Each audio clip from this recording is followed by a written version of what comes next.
आज हमारी जो प्रेस कॉन्फ्रेंस हुई है उसका मकसद ये है कि हम 33 साल से जुल्म का शिकार हैं।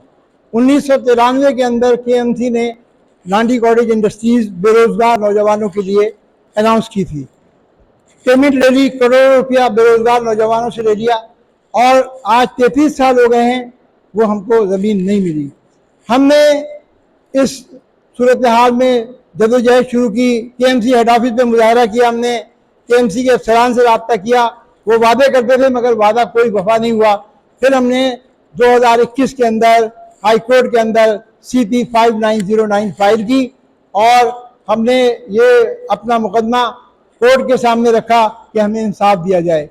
हमारा मुकदमा बहुत तेज़ी के साथ चला क्योंकि सारे सीनियर सिटीजन थे।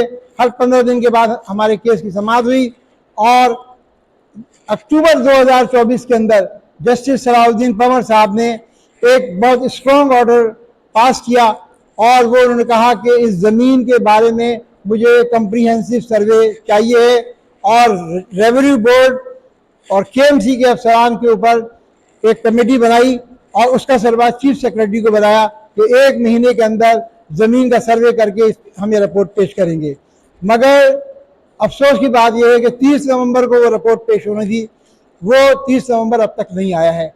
और फिर वो हुआ ये कि जिसको कहते हैं कि चिरागों में रोशनी न रही, 26वीं आईनी तरमीम की वजह से हमारे केस की समाअत भी रुक गई।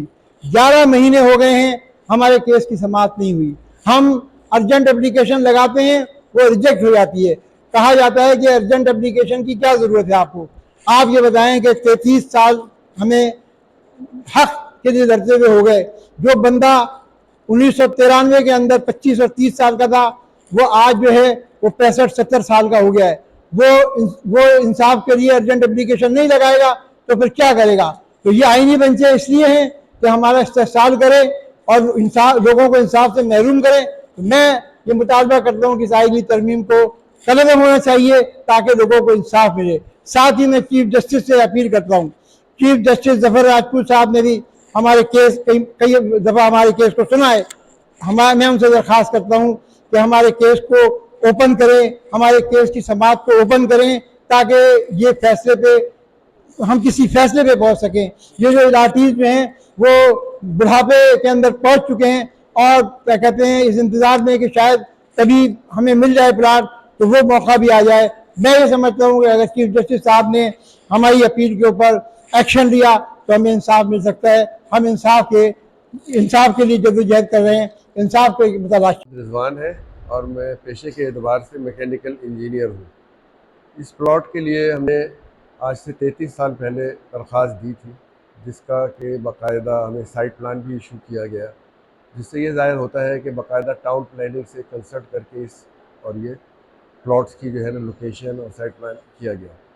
मगर अफसोस की बात है कि केएमसी के अफसरान ने तमाम पेमेंट लेने के बावजूद ये जो हमारे अलॉटी हैं उनको ज़मीनों का कब्ज़ा नहीं दिया गया और रेवेन्यू डिपार्टमेंट और इनकी आपस की चपकलिश के नतीजे में हमें कोर्ट में जाना पड़ा और कोर्ट में भी हमारी बड़ी स्पीडी ट्रायल चल रही थी।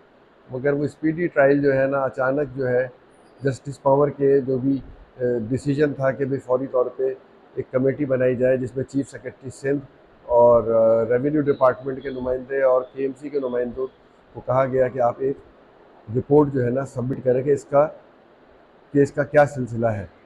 तो उसकी रिपोर्ट का हम इंतज़ार करते रहे मगर वो रिपोर्ट जो है आज तक नहीं आई है और अब 26वीं आईनी तरमीम की वजह से ये केस जो है ना 11 महीने से डिले हो रहा है।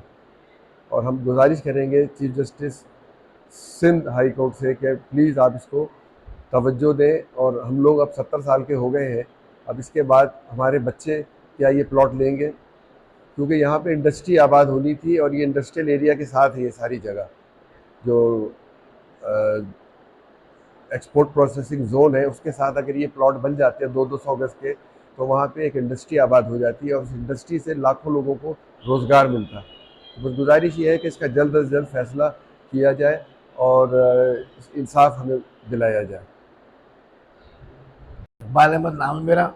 आज की प्रेस कॉन्फ्रेंस के इनेका का एक ही मकसद है कि इंसाफ के जो वो है इजाफा किया जाए, तेज़ी की जाए फराकूर साहब से ख़ास तौर पर मेरी दरख्वास्त है कि इस पर ख़ास तौर पर तवज्जो दें कि ये आइनी तकाज़ों की वजह से जो हमें रुकावट हुई उसे दूर करके हमारी समातों को सुना जाए, और जो चीफ सेक्रेटरी की रिपोर्ट है उसे तलब करके, रिपोर्ट हासिल करके उसे उसके मुताबिक फिर फैसला किया जाए।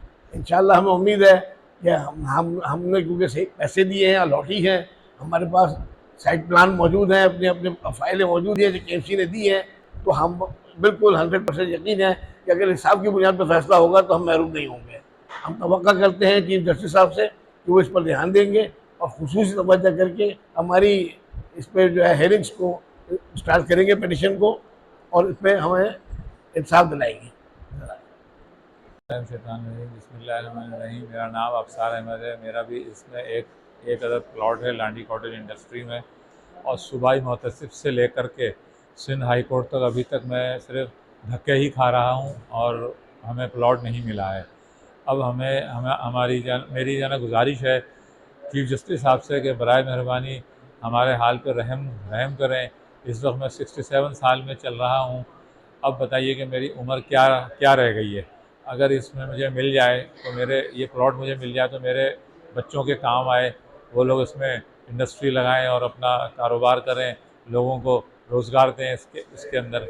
यही मेरी चीफ जस्टिस साहब से गुजारिश है कि बराए मेहरबानी हमारे हाल पर रहम करें और तमाम अलॉटीज़ को ये प्लॉट हर हाल में अलॉटीज़ के हवाले करवाएँ इसको। जज़ाकल्लाह खैरन कसीर।